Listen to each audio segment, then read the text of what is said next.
వి gold trusted gold buyers. మీరు తాకట్టు పెట్టిన బంగారాన్ని విడిపించి ఈ రోజు ఉన్న మార్కెట్ ధరకు కొనబడును.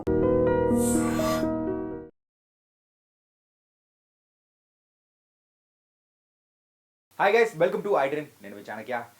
రీసెంట్గా ఒక ప్రీ రిలీజ్ ఫంక్షన్లో మరి ఒక తెలుగు ప్రొడ్యూసర్ మరి తెలుగు అమ్మాయిల్ని తీసుకోవాల్సిన అవసరం లేదు, మాకు వేరే లాంగ్వేజెస్ అమ్మాయిలే ఇష్టం అని చెప్పేసి కొన్ని కాంట్రవర్షియల్ మరి పదాలనేది కూడా జారారు. మరి ఇది ఎంతవరకు కరెక్ట్, మరి ఇది ఎంతవరకు ముందుకు తీసుకెళ్తుందో కూడా అర్థం కావట్లేదు. ఎందుకు తెలుగు ప్రొడ్యూసర్స్కి ఇక్కడున్న తెలుగు అమ్మాయిలు వద్దు అని అనుకుంటున్నారనే దాని గురించి ఈరోజు మనతో పాటు మాట్లాడడానికి మరి సీనియర్ ఫిలిం క్రిటిక్ అలాగే సీనియర్ జర్నలిస్ట్ అయిన భరద్వాజ్ గారు ఇప్పుడు మనతో పాటున్నారు. మరి సార్ అడిగి తెలుసు. హాయ్ సార్, నమస్తే సార్. నమస్తే అండి సార్, రీసెంట్గా ఒక ప్రీ రిలీజ్ ఫంక్షన్లో మరి ఒక వెల్ నోన్ తెలుగు ప్రొడ్యూసరే తెలుగు అమ్మాయిలు మాకు అవసరం లేదు, అదర్ లాంగ్వేజ్ వాళ్ళంటేనే ఇష్టం అని చెప్పేసి అని అన్నారు. దీన్ని ఎలా తీసుకోవచ్చు? అంటే జనరల్గా కథ డిమాండ్ చేస్తే కథలో ఆ పాత్రకి తగినటువంటి అమ్మాయి ఇక్కడ లేకపోతే ఎక్కడైనా వెతుక్కుని తెచ్చుకోవటం అనే కల్చర్ ఉంది మన దగ్గర. అలా కథ డిమాండ్ మేరకు వేరే భాషకి వెళ్ళి అక్కడి నుంచి అమ్మాయిని తెచ్చుకుంటున్నాము అన్నాడు ఆయన అనేది ఒకటి. అదైతే ఎవరు అబ్జెక్ట్ చేయాల్సినటువంటి అవసరం లేదు. కానీ అటువంటి వివరణలు లేకుండా ఆయన వ్యాఖ్యానం చేసుకుంటూ వెళ్ళిపోయాడు. అంటే ఆ నిర్మాతకి ఒక తెలుగు అమ్మాయిని ఇంట్రడ్యూస్ చేసి సక్సెస్ఫుల్ సినిమా తీసినటువంటి ఒక చరిత్ర ఉంది. దాంతో ఇప్పుడు అందరి దృష్టి అటువైపు వెళ్ళింది. ఆ అమ్మాయిని ఇంట్రడ్యూస్ చేశాడు కదా ఆయన, ఆ రోజుల్లో తెలుగు అమ్మాయిని నేను పట్టుకొచ్చాను అని చెప్పి చాలా గర్వంగా చెప్పుకున్నాడు ఆయన. నా సగర్వ సమర్పణ అన్నాడు ఆ అమ్మాయిని. తీరా ఇప్పుడు ఎందుకు ఇలా స్టాండ్ తీసుకున్నాడు అంటే, ఒకవేళ ఆ అమ్మాయి ఈయన సినిమాకి చేయనందా, లేదు ఆ అమ్మాయి ఇతర హీరోల సినిమాల్లో బిజీగా ఉండి ఇంకొంచెం పెద్ద ప్రాజెక్టుల్లో బిజీ అయ్యి ఈయన ప్రాజెక్టుని కొంచెం టైం అడిగిందా, దాంతో ఈయన ఏమన్నా గాయపడ్డా అనేది ఒక గొడవ. అంటే జనరల్గా చాలామంది ప్రొడ్యూసర్లు ఏం చేస్తారంటే, ఒక 3 సినిమాలు మాకే చేయాలి ఇలాంటి కాంట్రాక్టుల మీద సంతకాలు పెట్టించుకుంటారు. అలాంటిది ఏవైనా జరిగి దాన్ని వైలేట్ చేశారా, అదైనా లీగల్గా ఫైట్ చేయొచ్చు, ఓపెన్గా మాట్లాడచ్చు. ఎందుకు ఆయన నర్మగర్భంగా మాట్లాడాడు అనేది గొడవ. ఇప్పుడు అమ్మాయి ఈయనకి సినిమాలు చేయడానికి కాంట్రాక్ట్ ఉంటే ఓకే, దాన్ని వైలేట్ చేసిందని చెప్పి గొడవ చేయొచ్చు, నేరుగా పేరు పెట్టే మాట్లాడచ్చు. అప్పుడు కూడా లేదు, తను సినిమాకి డేట్స్ ఇవ్వనంత బిజీ అయిపోయి ఉంటే ఒక పద్ధతి ఏంటంటే, నేను ఇంట్రడ్యూస్ చేసినటువంటి అమ్మాయి నాకే దొరకనంత ఎత్తుకు ఎదిగిపోయింది అని ఆశీర్వదించి ఆనందపడవచ్చు. అది సంస్కారం అనిపించుకుంటుంది. కానీ ఇలా మాట్లాడటం అనేది ఇబ్బందికరం. అంటే ఈయన పలచన చేసుకోవటమే. అన్ని రకాలుగానే ఆయన మాట్లాడినటువంటి ఆయన ఇచ్చినటువంటి స్టేట్మెంట్ ఏదైతే ఉందో అది ఇతరుల్ని పలచన చేయటం కన్నా కూడా ఈయన్ని పలచన చేసేటువంటి స్టేట్మెంట్ అది. ఆ అమ్మాయికి వచ్చిన నష్టమేం లేదు. ఆ అమ్మాయి ఎవరైనా కావచ్చు, ఆయన పేరు మెన్షన్ చేయలేదు కాబట్టి మనము మెన్షన్ చేయొద్దు. కానీ తనని తాను దిగజార్చుకుని మాట్లాడాడు ఆయన. ఇది వాస్తవం. జనరల్గా చాలా సందర్భాల్లో గతంలో ఎలా ఉండేది, తెలుగు అమ్మాయిల కంటే బాంబే అమ్మాయిలు బెటర్ అని ఎందుకు అనుకునేవాళ్ళు అంటే, వాళ్ళు ప్రొఫెషనల్గా ఉంటారని. చాలా కాలం క్రితం శ్రేయ ఒక ఇంటర్వ్యూలో మాట ఉంది, ఎందుకు వీళ్ళు బొంబాయి దాకా వస్తారు, ఇక్కడ మాకంటే అందగత్తెలు చాలామంది ఉన్నారు, కానీ ప్రొఫెషనల్గా ఉంటాం మేమనే వస్తున్నారు మా దగ్గరికి. అంటే ప్రొఫెషనల్గా ఉండటం అంటే ఏమిటి అనేది ఇండస్ట్రీకి సంబంధించి చాలామందికి చాలా విధాలుగా తెలుసు.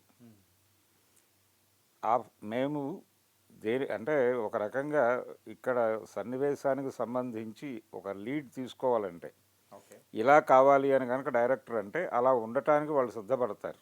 అంటే స్క్రిప్ట్ ఏ లెవెల్లో మనం డిమాండ్ చేస్తే దానికి తగ్గట్టుగా తనను తాను మౌల్డ్ చేసుకోవడానికి వాళ్ళు పెద్దగా హెసిటేట్ చేయరు, ఇబ్బంది పడరు అనే ఉద్దేశంతో మా దగ్గరికి వస్తున్నారు. లేకపోతే మాకంటే చాలా గొప్ప అందగత్తెలు ఇక్కడ ఉన్నారు అని చెప్పి అమ్మాయి మాట్లాడింది, ఏది ఠాగూర్ టైంలో. కాబట్టి అదే అభిప్రాయం, అందుకోసమే వెళ్ళేవాళ్ళు బాంబేకి. లేకపోతే తెలుగు అమ్మాయిలు అలా కోఆపరేట్ చేయటం లేదు అనే విమర్శ కూడా ఒకనొక సందర్భంలో కొంతమంది డైరెక్టర్లు మాట్లాడారు. మాకేమీ కోరిక కాదు అక్కడికి వెళ్ళి తెచ్చుకోవటం అని కూడా కొంతమంది డైరెక్టర్లు మాట్లాడారు. కానీ ఇప్పుడు ప్రజెంట్ సిచ్యువేషన్ కూడా వేరు. ఇప్పుడు ఈయన ఇలా మాట్లాడటం వలన ఏమవుతుంది, ఆ అమ్మాయి అంటే సినిమాల వరకు గనక ఆ అమ్మాయి ఈయన సినిమాలు చెయ్యను అంటే గనక ఒక పద్ధతి, దాన్ని ఓపెన్గా మాట్లాడి ఉండేవాడు పేరు పెట్టి. లేదు తన సినిమా చెయ్యను అంటే ఎదిగిపోయి ఉంటే కనుక ఆశీర్వదించడం ఒక పద్ధతి. కానీ వాంటెడ్గా తెలుగు అమ్మాయిలతో నాకు చాలా సమస్యలు ఎదురైనాయి అంటే అదర్ సైడ్ ఆలోచిస్తున్నారు చాలామంది. ఈయనేదో అడిగాడు ఆవిడని, అడగకూడనిది ఆవిడ అక్కడేదో చిన్న డీవియేషన్ వచ్చింది అన్న టోన్లో వ్యాఖ్యానాలు వెళ్ళిపోతున్నాయి. దానికి అవకాశం కల్పించాడు ఈయన. అలా ఏ విధంగా చూసినా కానీ ఆ స్టేట్మెంట్ ద్వారా తన్ని తాను పలచనం చేసుకున్నాడు తప్ప ఆ అమ్మాయిని ఇబ్బంది పెట్టింది ఏం లేదు ఆయన. ఒకటి తన హీరోయిన్కి సంబంధించిన గొడవ, తర్వాత ఇప్పుడు దాన్ని ఆయన సరి చేసుకునే ప్రయత్నం చేస్తున్నాడు. ఇప్పుడు ఆ సినిమాకి సంబంధించి ప్రమోషన్ అంటే ఒక సినిమాకి సంబంధించిన ప్రమోషనల్ ప్రోగ్రాంలో భాగంగా జరిగిన ఈవెంట్లో మాట్లాడాడు ఆయన. ఈ మధ్య చాలామంది అంటే ఈవెంట్స్ దేనికోసం కండక్ట్ చేస్తారు, సినిమా ప్రమోషన్ కోసం చేస్తారు. ఆ సినిమాలో ఉన్న బలాలేంటి, బలహీనతలు ఏమిటి, దాని మీద చర్చ జరగాలి అక్కడ. అది మానేసి అసలు ఆ సినిమాకి ఆ కంటెంట్కి సంబంధం లేని విషయాలు మాట్లాడటం అనేది ఈ మధ్య ఎక్కువ అయిపోతుంది. గేమ్ చేంజర్ టైంలో పృథ్వీ మాట్లాడినటువంటి మాటలు, ఆ తర్వాత ఈ మధ్యకాలంలో లైలా సినిమాకి సంబంధించి ఆయన మాట్లాడిన మాట అంటే 13వ ఎక్కం వల్లెవేయటం, 11వ ఎక్కం వల్లెవేస్తున్నాడు అనే గొడవ నడిచింది కదా. అంటే అది అసలు సినిమాకి ఏమాత్రము సంబంధం లేని గొడవ. అలాగే ఈయన మాట్లాడింది కూడా సినిమాకి ఏమీ సంబంధం లేని గొడవ, అది డబ్బింగ్ సినిమా. లేదు ఆయన ఇంకొక క్లారిటీ ఇచ్చి ఉండొచ్చు. ఆయన ఏ సినిమా గురించి అయితే ఏ వేదిక మీద నుంచి అయితే మాట్లాడాడు, ఆ సినిమాలో హీరోయిన్ నాకు నచ్చింది, ఆ అమ్మాయిని నేను తెలుగులో ప్రమోట్ చేయాలనుకుంటున్నాను, ఇలాంటి మాటలు ఏమైనా మాట్లాడినా గౌరవప్రదంగానే ఉండేది. అది కాదు, ఏమీ లేకుండా ఊరికనే ఒక లూజ్ అండ్ స్టేట్మెంట్ ఇచ్చాడు ఆయన. అది ఇబ్బందికరంగా మారింది. ఇలా మాట్లాడకూడదు. అంటే వేదికలు నెక్కినప్పుడు ఏం మాట్లాడాలి, ఎలా అంటే మనం ఏం మాట్లాడుతున్నాం అనేది కాదు ఇక్కడ ప్రశ్న. అవతల వాళ్ళు ఎలా లీడ్ తీసుకుంటారు దీన్ని, బిట్వీన్ ది లైన్స్ ఎవడెవడు ఎట్లా వ్యాఖ్యానించే అవకాశం ఉంటుంది అని ఆలోచించుకుని మాట్లాడాల్సిన పరిస్థితిలో ఉన్నాం మనం. సోషల్ మీడియాలో ఎవరు ఏం మాట్లాడినా దాన్ని కాంట్రవర్సీ చేయడానికి కొన్ని దళాలు సిద్ధంగా ఉంటాయి. వాళ్ళని దృష్టిలో పెట్టుకుని చాలా జాగ్రత్తగా మాట్లాడాల్సినటువంటి ఒక విచిత్రమైన సందర్భంలో ఉన్నాం మనం. ఆ కాన్షియస్నెస్ లేకుండా మాట్లాడుతున్నారు వీళ్ళందరూ. అది ఇబ్బంది. అదే జరిగింది ఆ ప్రొడ్యూసర్ గారి విషయంలో కూడా.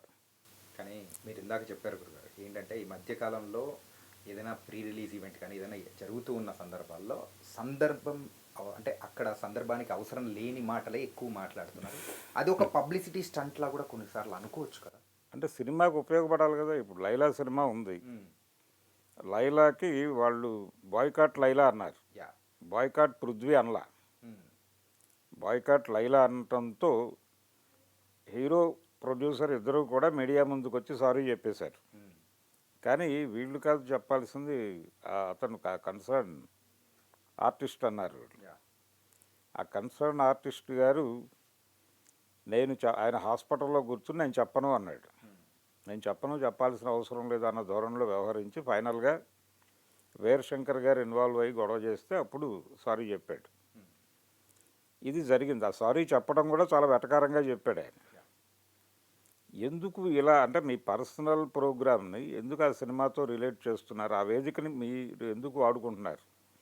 రాజకీయాలు మాట్లాడటం తప్పేం కాదు, రాజకీయం మాట్లాడటము తప్పు కాదు. ఈయన అన్నట్టుగా హీరోయిన్స్తో ఏదన్నా సఫరింగ్ ఉంటే దాని గురించి వేదికల మీద మాట్లాడటము తప్పు కాదు. కానీ ఆ కాంటెక్స్ట్లో ఉండాలి అది. పొలిటికల్ డయాస్ మీద సినిమా గురించి మాట్లాడటము, సినిమా డయాస్ మీద పాలిటిక్స్ మాట్లాడటము కూడా తప్పేం కాదు. ఏదైనా ఎక్కడైనా మాట్లాడచ్చు, కానీ కాంటెక్స్ట్లో ఉండాలి కదా. అదొక పద్ధతిలో ఉండాలి, ప్రపంచానికి అది అర్థం అవ్వాలి. మీరు అవతల వాళ్ళని మిస్లీడ్ చేసే పద్ధతిలోనూ లూజ్ అండ్ స్టేట్మెంట్స్ ఇస్తే అవతల వాళ్ళు దాన్ని పట్టుకొని రకరకాలుగా వ్యాఖ్యానిస్తారు. ఎందుకు వీలు కల్పిస్తున్నారు అనేది. దీని ద్వారా ఏంటి, ఇప్పుడు ఆ అమ్మాయి ఈయన హీరోయిన్ పేరు ప్రస్తావించకపోయినా కానీ ప్రపంచం ఆవిడ ఫోటోలు బయటకు వేసేసి మరీ మాట్లాడటం మొదలు పెట్టేస్తుంది. యా పలాని హీరోయినే పలానే అని అంతే. చెప్పి ఈజీ చెప్పేస్తున్నారు. కాబట్టి మీరు ఇంకొకళ్ళ మీద విమర్శ చేసేటప్పుడు ఏం జరిగింది అనేది కూడా చెప్పాలి. ఎందుకు జరిగింది, ఆ వాళ్ళ వైపు నుంచి జరిగినటువంటి తప్పేమిటి అనేది చెప్పచ్చు ఓపెన్గా. అప్పుడు వాళ్ళకి మాట్లాడేటువంటి అవకాశం ఉంటుంది. అయ్యా మీరు ఇలా అనుకున్నారు కానీ ఇది ఇలా కాదు అని ఏదో చెప్పుకుంటారు. వాళ్ళ వెర్షన్ ఒకటి ఉంటుంది కదా. ఈ రెండు వెర్షన్లు విన్న తర్వాత ప్రపంచం ఎవరిది నిజమో ఎవరి వైపు నిలబడాలో ప్రపంచం తేల్చుకుంటుంది. అలా కాకుండా నువ్వు పేరు చెప్పవు కానీ ప్రపంచానికి అర్థమయ్యే పద్ధతిలో ఒక స్టేట్మెంట్ ఇస్తావు. నువ్వు ఇచ్చిన స్టేట్మెంట్ నుంచి ఆ అమ్మాయి ఎవరో ఈయన ప్రకటన వెలువడిన మరుక్షణమే మార్కెట్లోకి వచ్చేసింది. ఆ అమ్మాయి పేరుతో కథనాలు మొదలైపోయినాయి. తను ఈయన సినిమాలో యాక్ట్ చేసినటువంటి హీరోతో పాటు ఇంకొక పెద్ద హీరో సినిమాలో చేస్తోంది. ఈ మధ్య వరుసగా 2 హిట్లు కొట్టినటువంటి ఒక హీరోతో చేస్తోంది. ఆ ప్రాజెక్టుల్లో బిజీ అయిపోయి తన సినిమాని నెగ్లెక్ట్ చేసిందా అనే సందేహం ఒకటైతే అది గౌరవప్రదమే. దానికంటే ఇంకేదో ఈయన ఎక్స్పెక్ట్ చేస్తే అది అవ్వలేదా అనే వైపు వెళ్ళటం అనేది చాలా హార్డ్గా అనిపిస్తున్నటువంటిది. అది నడుస్తోంది, ఆ చర్చ నడుస్తోంది. ఆ చర్చ జరగడానికి అవకాశం కల్పించింది మీరే. ఎందుకు అలా చేసుకుంటున్నారు, మిమ్మల్ని మీరు ఎందుకు పలచన చేసుకుంటున్నారు అని ఆ నిర్మాతను అడగటం తప్ప మనం చేయగలిగింది ఏమీ లేదు. తప్పిది. అంటే ఏ డయాస్ మీద నుంచి మాట్లాడుతున్నాం అనే స్పృహ ఉండాలా. రెండోది మాట్లాడే విషయం కాంటెక్స్ట్లో ఉండాలి. అవి రెండూ లేకుండా ఏది మాట్లాడినా అది వివాదం అవుతుంది. అది సినిమాకు ఉపయోగపడుతుంది అనుకుంటే భ్రమే. సినిమాకు అవి ఉపయోగపడవు. సినిమాకు ఉపయోగపడే విషయాలు ఏవైనా మాట్లాడే పద్ధతిలో మాట్లాడాలి. వివాదం చేస్తే సినిమాలు ఆడేస్తాయనేది భ్రమ. ఓకే, సో నైస్ గురుగారు. ఏంటంటే ఈ ప్రజెంట్ ఈ చర్చ అనేది ఎక్కువగా జరుగుతుంది కాబట్టి దాని గురించి సో పలు రకాలైన రూమర్స్ అనేది కూడా తిరుగుతున్నాయి ఇండస్ట్రీ వైజ్. అవును. దానికి తగ్గ క్లారిటీ ఎప్పుడు వస్తుందో కూడా మనం వేచి చూడాలి. క్లారిటీ లేని రావండి. క్లారిటీ ఏం రాదు, ఎవరి ధోరణిలో వాళ్ళు వెళ్ళిపోతున్నారు. అంటే ఇప్పుడు ఒక రకంగా అతను ఒక తృప్తి పడవచ్చు. నేను ఎవరిని టార్గెట్ చేయదలుచుకున్నానో వాళ్ళని మార్కెట్ గుర్తించి రోడ్డు మీద పెట్టేసింది, రకరకాలుగా మాట్లాడేసుకోవడం జరుగుతోంది. అది ఇతనికి తృప్తి కలిగించవచ్చు. ఆ తృప్తిలో ఉండుంటాడు ఆయన. తృప్తిలో ఉండి ఇలా కాదులేండి నేను అలా అనుకుని మాట్లాడలేదు, ఇలా అనుకుని మాట్లాడలేదు అని మాట్లాడుతున్నాడు. కానీ జరగాల్సిన నష్టం జరిగిపోయింది. అవతల వాళ్ళ క్యారెక్టర్ని అసాసిన్ చేసేటువంటి హక్కు నీకు ఎవరిచ్చారు అని ఆ అమ్మాయి రోడ్డు మీదకి వచ్చి అడిగితే ఏం సమాధానం చెప్తాడు ఈయన? అది తప్పు. అవతల వాళ్ళ స్పేస్లోకి వెళ్ళి మాట్లాడదలుచుకున్నప్పుడు పూర్తి క్లారిటీతో మాట్లాడాలి. అది నైతికత అనిపించుకుంటుంది. Thank you. Thank you.